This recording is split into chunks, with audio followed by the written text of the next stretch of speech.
Hey, welcome back to the Life Coach Launchpad.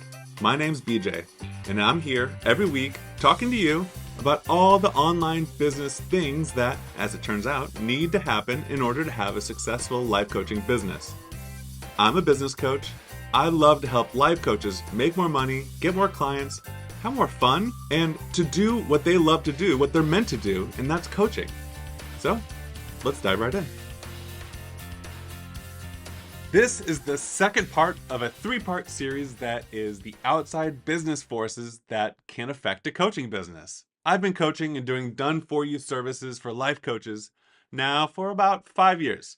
And there's really only been these 3 times that an outside force has really made a meaningful change in my business or that of my clients. It's really only been those 3 times over 5 years. It doesn't happen that often, but it's good to be aware of it and have your eyes open so that you can react appropriately. Last episode, I covered how Apple Podcasts, one of the biggest podcast listening apps, changed how they download new episodes. Basically, if you stop listening to a podcast after 15 days, they stop downloading new episodes. Previously, the app would download new episodes for you forever. As long as you didn't unsubscribe, boom, as a podcaster, you would get a download from them every time you'd release an episode. And that change had a major impact on some podcasters, especially those who have been at it for a number of years. The moral or the takeaway of last episode, and spoiler alert, this episode too, is to keep aiming to make better and better, more and more helpful content. Every time someone hears from you, they should feel like you are reaching out, trying to help them through whatever they're going through. Today's outside business force, it happened back in around September of 2021. Apple changed how they process emails for anyone who uses Apple Mail. And that's whether it's on an iPhone, Mac, iPad, any Mac, any Apple device. In the past, Apple Mail would only load data from an email when a person opens that email. Email marketing software often added invisible code to measure if it was opened or not. Starting in the fall of 2021, Apple Mail started preloading the data within an email, including the code used to measure if it was opened or not. This sends back information to all the email marketing programs showing that every email is opened. Every email that went to someone who uses Apple Mail, it shows up as open. Therefore, we can no longer rely on number of email opens and percent email open rates. It used to be that you could watch your percent open rates for how well received your audience is in the subject of that email. And then you watch your percent click rates for how engaging the content within that email is. Now, the percent open rate is totally skewed. It's by an unknown number of people who are using Apple Mail.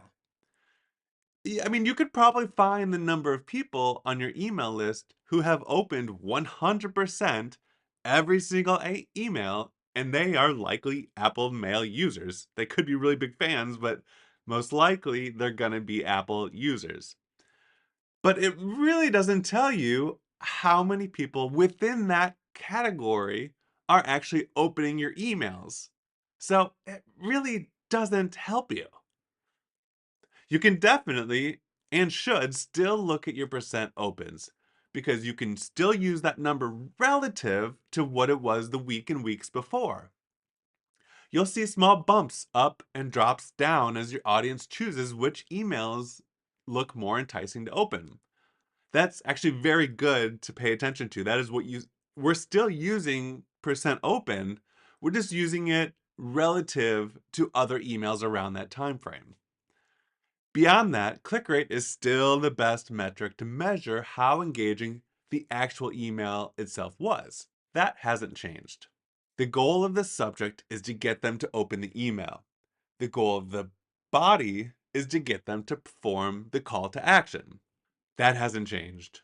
While the number of opens is no longer accurate, you're still looking for changes in the percent open rate as an indication of what your audience is saying they like and want more of.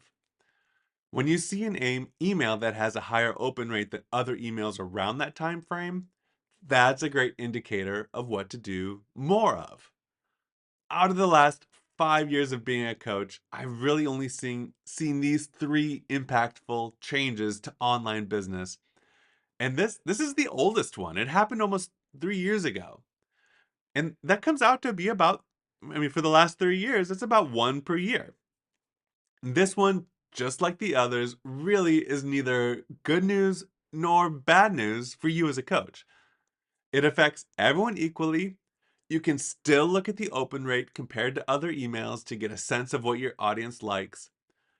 At the time it happened, it just felt like we were losing massive control because open rate, it was just such a common metric for us coaches to look at. It was the first place we looked at to see if our emails were being well received.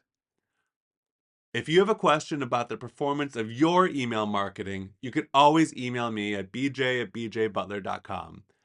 I mean, that's if it's simple, if you're able to get it all down in an email.